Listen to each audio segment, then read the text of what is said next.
Bab 608. Semua sudah terlambat. Wajah Dawes menjadi suram, dan tuan bertopeng itu mendengus dengan sinis. Dahi pria tua itu mengeluarkan keringat, dan dia benar-benar panik. Apa yang sebenarnya terjadi? Sial. Tepat pada saat ini, ada goncangan gelombang di udara di depan. Sosok Erikin melompat keluar dari udara dan terjatuh di tanah.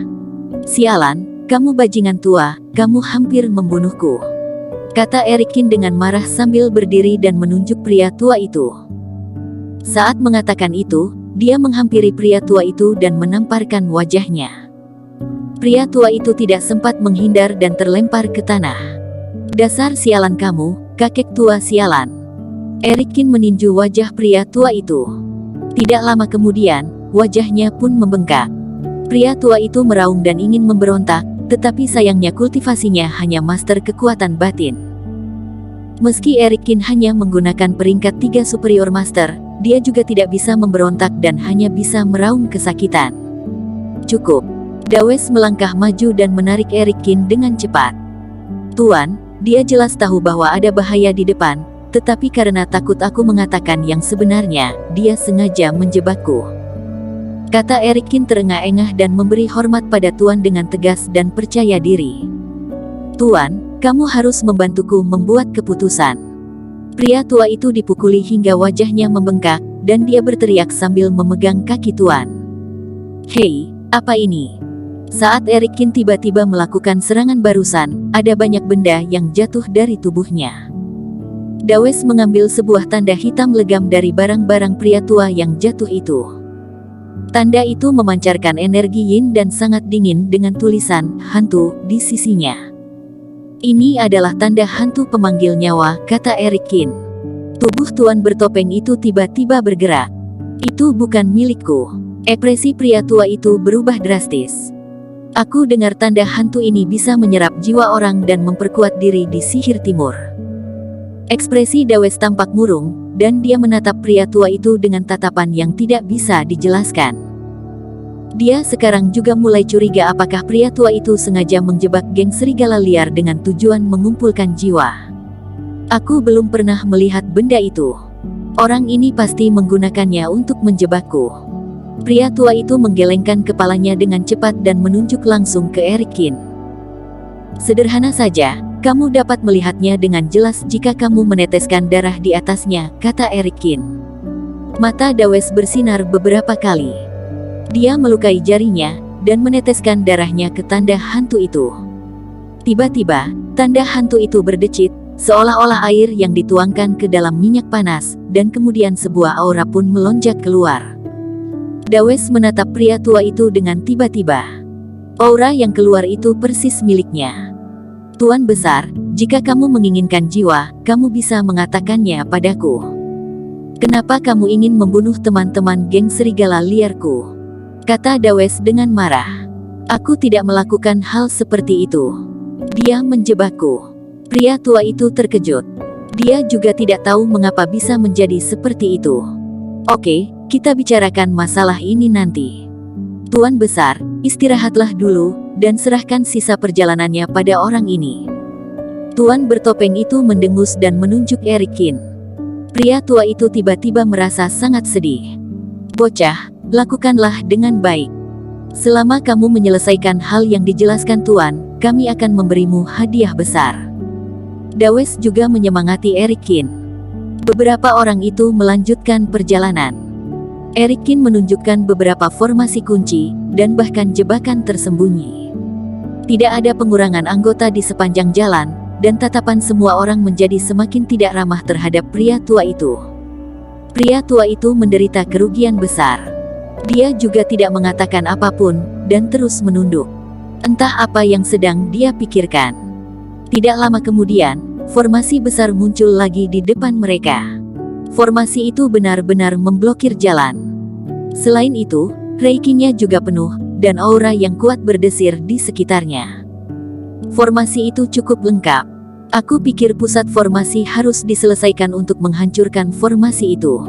Kali ini, pria tua itu berkata terlebih dahulu. Semua orang menatap Erikin, dan itu membuat pria tua itu cukup malu. Dia benar, kata Erikin. Tetapi Tuan, pusat formasi itu bisa besar dan kecil. Jika penghancur formasi itu sengaja meninggalkan pintu rahasia, kita akan rugi banyak. Pria tua itu berkata pada Tuan bertopeng, orang ini tidak dapat diprediksi, tolong Tuan izinkan aku masuk bersama orang ini dan mengawasinya.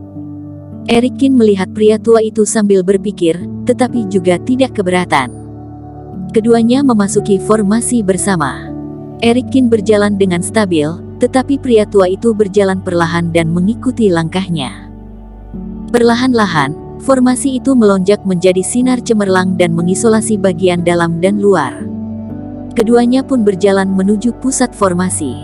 Hehe, bocah. Kamu sudah berakhir, kata pria tua itu dengan sinis sambil menatap Erikin. Dengan lambaian telapak tangannya, awan kabut hitam tiba-tiba menyebar dari cermin Bagua, kemudian membentuk kandang kabut di sekitar Erikin, dan mengurungnya di dalam.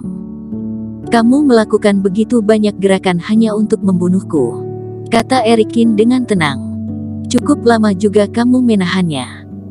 Bajiangan sepertimu, aku tidak tahu dari mana kamu berasal, tetapi kamu terus-menerus merusak hubunganku dengan Tuan.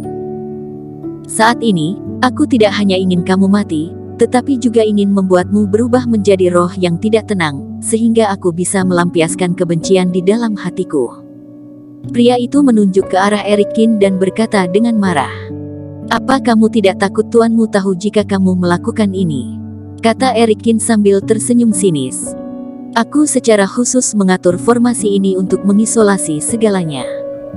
Saat ini, bahkan jika kamu berteriak hingga tenggorokanmu patah, mereka yang ada di luar juga tidak akan bisa mendengarnya, kata pria tua itu tertawa dengan arogan. Oh, hebat sekali.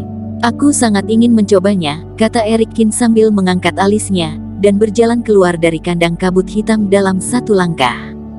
Kamu. Ekspresi pria tua itu sedikit berubah. Dia tidak menyangka Erikin bisa dengan mudah mematahkan ilmu sihirnya. Jurus ribuan bisa ular. Pria tua itu pun berteriak. Begitu cermin Bagua dilempar keluar, dia menggigit ujung lidahnya dan memuntahkan seteguk darah di atas cermin Bagua. Tiba-tiba, kabut di cermin keluar seperti tinta tebal, dan setiap kabut hitam itu berubah menjadi ular hitam berbisa. Ribuan ular itu pun menyerang ke arah Erikin. Ilmu sihirmu ini sangat kuat, tetapi sayangnya itu tidak berhasil padaku. Erikin tersenyum tipis. Dia seperti menepuk debu dan membersihkan lengan bajunya. Tiba-tiba, sebuah reiki menyebar dan mengelilingi sekitar. Ketika ular berbisa itu bertemu dengan reiki, semuanya berubah menjadi kabut seperti matahari yang melelehkan salju. Apa kultivasimu? Kenapa kamu tidak perlu menggunakan mantra saat menggunakan ilmu sihir? Pria tua itu sangat terkejut saat melihat ilmu sihir terkuatnya menghilang dalam sekejap mata. Seluruh tubuhnya bergetar dengan hebat karena sangat ketakutan. Siapa bilang aku ahli sihir? Begitu melangkah keluar, Erikin menggunakan jurus penyingkat jarak, dan langsung menghampiri dan menangkap pria tua itu. Karena kamu mengatur formasi untuk mengisolasi dalam dan luar, maka aku akan berterima kasih padamu. Aku akan memperlihatkan padamu kekuatanku yang sebenarnya sebelum kamu mati. Erikin tersenyum, dan kekuatan yang sangat kuat pun meledak keluar. Grand Superior Master.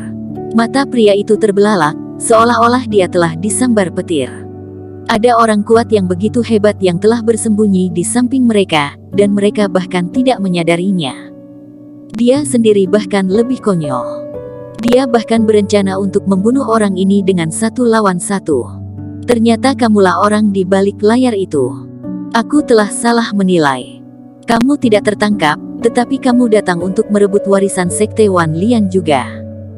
Pria tua itu sangat menyesal, tetapi itu semua sudah terlambat.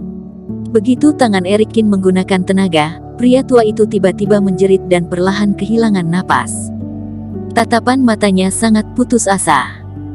Dia sangat ingin memberitahu Tuan tentang berita ini, tetapi bahkan jika dia berada di dekatnya, dia juga tidak dapat menyampaikan informasi itu.